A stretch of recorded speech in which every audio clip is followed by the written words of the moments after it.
Welcome बाबू। आज हम लोग देखेंगे, आज हम लोग थोड़ा वास्तविक संख्या के बारे में भी थोड़ा चर्चा कर लेते हैं, क्योंकि वास्तविक संख्याओं में से कुछ शॉर्ट क्वेश्चंस वगैरह सब आते रहते हैं। तो आगे चल करके थोड़ा हम लोग इसका पूरा होल सिलेबस के बारे में एक ही वीडियो में सब डालेंगे हम, कि पूरे मैथ में हम लोग को क्या क्या महत्वपूर्ण है। हो सकता है अगला वीडियो आप लोग को ऐसा मिल जाए कि हाँ क्या क्या महत्वपूर्ण है, और कुछ गेस क्वेश्चंस किया करके रखा हुआ है जो कि अगले वीडियो में डाला जाएगा कि कौन कौन सा क्वेश्चन आने की संभावना है। और मेरे ख्याल से अगर उस क्वेश्चन को आप लोग करके जाते हैं तो संभावित रूप से आप लोग प्रति क्वेश्चन का जवाब देने में सक्षम होंगे, जो कि अगले वीडियो में क्वेश्चंस दी जाएंगी आपको। आज एक नजर डालते हैं वास्तविक संख्या पर। तो वास्तविक संख्या पूर्णतः हमारे पास जितनी संख्याएं हैं, हमारे पास 10 अंक ही हैं। टोटल हम लोग को 10 अंक ही हैं, जैसे कि 0 से लेकर के और 9 तक, जिसमें आता है 0, 1, 2, 3, 4, 5, 6, 7, 8, 9। ये 10 अंक है। और यही जितने भी अंक बनते हैं, जितनी भी संख्याएं बनती हैं, जितनी भी संख्याओं का निर्माण होता है, मात्र और मात्र इन्हीं 10 अंकों को मिला करके बनता है। इनके अतिरिक्त कोई दूसरा अंक है ही नहीं। आप पूरा अनगिनत उठा के जहां से भी देख लो, इन्हीं 10 अंकों का प्रयोग हुआ है, तब जाके कोई संख्या बनता है। तो इसमें संख्याओं के हम लोग संख्या के प्रकार में से कई प्रकार के होते हैं, उसमें से कुछ को देखेंगे। जैसे पहला आता है प्राकृत संख्या। प्राकृत संख्या किसको बोलते हैं? जिसको इंग्लिश में बोलते हैं नेचुरल नंबर। प्राकृत संख्या को बोलते क्या चीज, मतलब है क्या चीज है? गिनती की संख्या। जैसे गिनती की संख्या यहां से आपका आरंभ होता है, कहां से? आपका आरंभ होता है 1 से। 1, 2, 3, 4 डैश डैश डैश अनंत तक अनगिनत है। ये 1 से जब गिनना शुरू करते हैं तो इसको कहते हैं नेचुरल नंबर, यानी कि प्राकृत संख्या।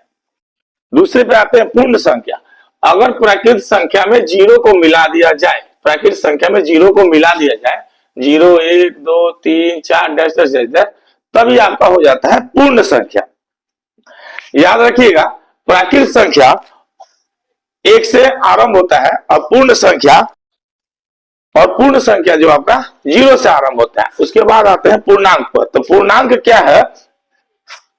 इसमें पूर्णांक में आता है कि पूर्णांक संख्याओं में उन संख्याओं का संग्रह है जिसमें ऋणात्मक संख्याएं भी मिली हुई है।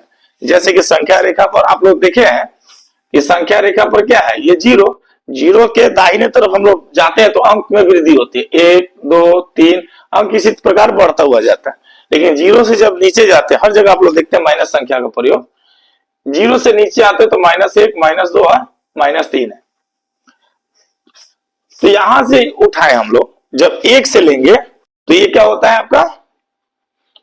1 से ले रहे हैं तो ये होता है आपका प्राकृत संख्या।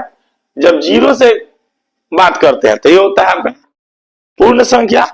और जब इस माइनस वाली संख्याओं को भी मिला लेते हैं तो होता है हम लोग का पूर्णांक संख्या। पूर्णांक होता है इसे। तो इसको आप लोग इधर भी कह सकते हो, 0, 1, 2, 3, इधर भी आता -1, -2, इधर भी डैश डैश, इधर भी डैश डैश। इसके बाद हम लोग देखते हैं सम संख्या। सॉरी, ये चीज इसमें था, पूर्णांक यहां है।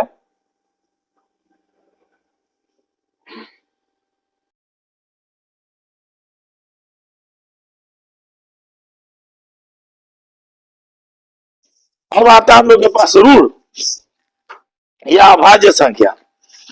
जब किसी संख्या में एक और स्वयं को छोड़कर किसी अन्य संख्या से वो भाग नहीं लगता है तो उसे ऋण या अभाज्य संख्या बोलते हैं। जैसे कि हम लोग 3, जैसे 7 को लेते हैं। 7 को अगर भाग करते हैं तो ये या तो 1 से भाग होगा या खुद से भाग होगा, अन्य किसी संख्या से ये भाग नहीं होगा। 6 को लेते हैं तो 6 में देखते हैं तो 6 1 से भी होगा, 2 से भी होगा, 3 से भी होगा और खुद से भी होगा। तो जो संख्या एक और खुद से भाग हो उसे हम लोग बोलते हैं ऋण संख्या। ऋण संख्या। इसके बाद आता है हम लोग का सम संख्या। इसमें एग्जांपल में आ जाते हैं आपका 2, 3, 7, 9 नहीं होगा, 11, 13, 17 डैश डैश। इसके भी बहुत ये है, 17 भी है जो ऋण संख्या है। 17 है ना जी ऋण संख्या। अब इसमें आता है एक सबसे छोटी अभाज्य संख्या कौन सी है? सबसे छोटी अभाज्य संख्या दो आप ले सकते हैं, ये शॉर्ट क्वेश्चन में भी दे सकता है कि सबसे छोटी ऋण संख्या कौन सा लेंगे? दो। दो नहीं होता है, दो होता है। फिर आता है सम संख्या। इसमें इसमें एक चीज और है, देखिएगा कि दो सम संख्या भी है और दो ऋण संख्या भी है। तो जैसे कि यहां पर आप देख रहे हैं कि दो ऋण संख्या में आता है। अब सम संख्या पर आते हैं। सम संख्या कौन सी संख्या है? ऐसी संख्या जो दो से पूर्णतः विभाजित हो जाए उसे क्या कहते हैं? सम संख्या कहलाती है। जैसे दो से विभाज्य होने वाली संख्या है, खुद दो भी है, दो ऋण भी है और दो सम संख्या में भी है। 4 है, 6 है, 8 है, 10 है। इस तरह करते हुए बहुत सारी संख्याएं हैं जो। फिर आता है विषम संख्या। विषम संख्या सम का उल्टा है, जो दो से विभाजित नहीं हो सकती है उन्हें हम लोग, जो दो से पूर्णतः विभाज्य नहीं है उनको हम लोग विषम संख्या कहते हैं।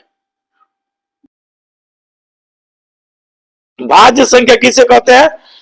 जिनके दो से अधिक गुणनखंड हो, वे संख्या जिनके दो से अधिक गुणनखंड हो उन्हें हम लोग भाज्य संख्या कहते हैं। जैसे ये कुछ ही देर पहले बताए थे आप लोग को कि 6 के कितने गुणनखंड है? 6 कितने संख्या से भाग हो सकता है?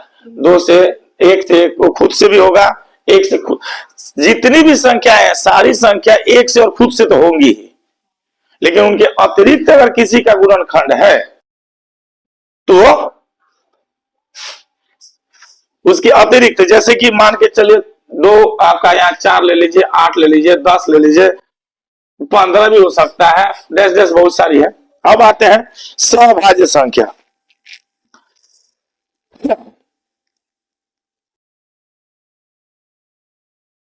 सभाज्य संख्या मतलब क्या है कि ये केवल एक ही इसमें गुणनखंड होगा।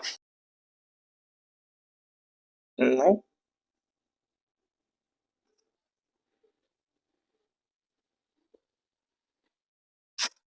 तो जैसा कि आपने देखा कि भाज्य संख्या वे हैं जिनके दो से यानी कि स्वयं से और खुद से भाग होने की क्षमता तो रखता ही है, अन्य संख्याओं से भी भाग हो जाए, उसका अन्य भी गुणनखंड हो, उसे हम लोग भाज्य संख्या बोलते हैं।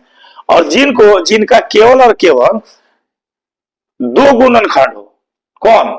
या तो एक से भाग हो या तो स्वयं से हो, यह आ जाता है अभाज्य संख्या।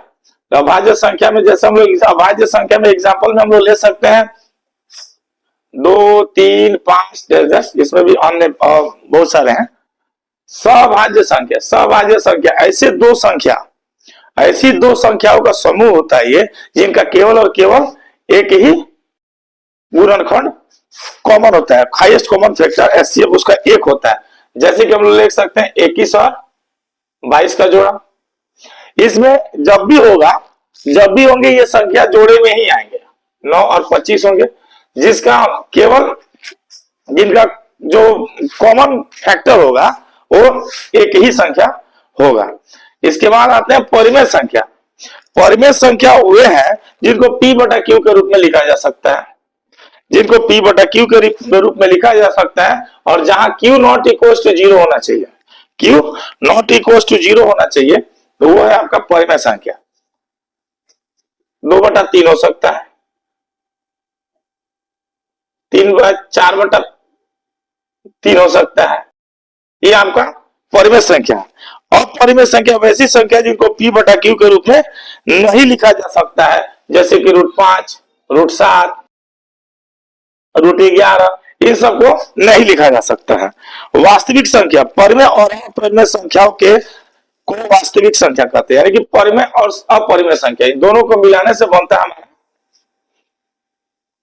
वास्तविक संख्या। अब आता है महत्तम समापवर्तक। अब इसमें आता है, इसमें हम लोग निकालते हैं एचसीएफ। दो या दो से अधिक संख्याओं का एचसीएफ वह बड़ी से बड़ी संख्या है जो प्रत्येक में दी गई को पूर्णतः विभाजित करती है। ये हो गया आपका एचसीएफ, हाईएस्ट कॉमन फैक्टर। इसके बाद आता है एलसीएम। एलसीएम आता है जिसको बोलते हैं लोएस्ट कॉमन फैक्टर। वो छोटी से छोटी संख्या जो प्रत्येक दी गई संख्या को पूर्णतः विभाजित हो जाए उसे हम लोग क्या कहते हैं, एलसीएम कहते हैं। जैसे कि हम लोग यहाँ पर निकालते हैं 2, 4, 6, 8 का एलसीएम अगर निकालते हैं तो 2 और 2, 4, 6 का एलसीएम निकाल गुणनखंड विधि के द्वारा भी निकाल सकता है और इस विधि से भी निकाल सकते हैं हम लोग।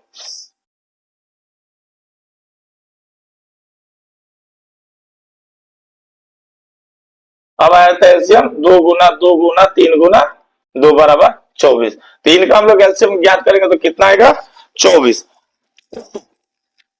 एचसीएफ भी हम लोग ज्ञात कर सकते थे, इसके हिसाब से एचसीएफ भी 2, 4, 6, 8 का एचसीएफ भी अगर ज्ञात करना हो 3 का एचसीएफ हाईएस्ट कॉमन फैक्टर आएगा 2। एचसीएफ ज्ञात कर, एचसीएफ भी ज्ञात करेंगे तो इसका भी एचसीएफ ज्ञात करेंगे, इसका भी एचसीएफ 2 ही आएगा। इसका भी हाईएस्ट कॉमन फैक्टर के क्या बोलते हैं गुणनखंड विधि से भी निकाल सकते हैं इसको भी।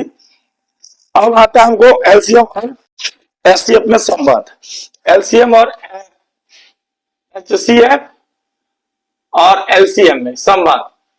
तो कभी भी याद रखिएगा जब दो संख्याओं के एलसीएम और एचसीएफ दिया हो, मान के चलिए कि यहाँ पर पहली संख्या ए और दूसरी संख्या बी है, ए और बी का एचसीएफ और एलसीएम इन सब में क्या संबंध क्या है, तो कभी भी याद रखिएगा कि पहली संख्या गुने दूसरी संख्या बराबर एचसीएफ गुने एलसीएम होता है। ये एक फॉर्मूला भी है आपका जो मैथ में काम आएगा। पहली संख्या गुने दूसरी संख्या बराबर एचसीएफ गुने एलसीएम होता है। अब खाली एलसीएम अगर निकालना हो, अब सिर्फ एलसीएम निकालना हो तो हम लोग क्या कर सकते हैं कि पहली संख्या गुने दूसरी संख्या बटा एचसीएफ, और खाली एचसीएफ निकालना हो तो बराबर हम लोग क्या कर सकते हैं, पहली संख्या गुने दूसरी संख्या बटा एलसीएफ।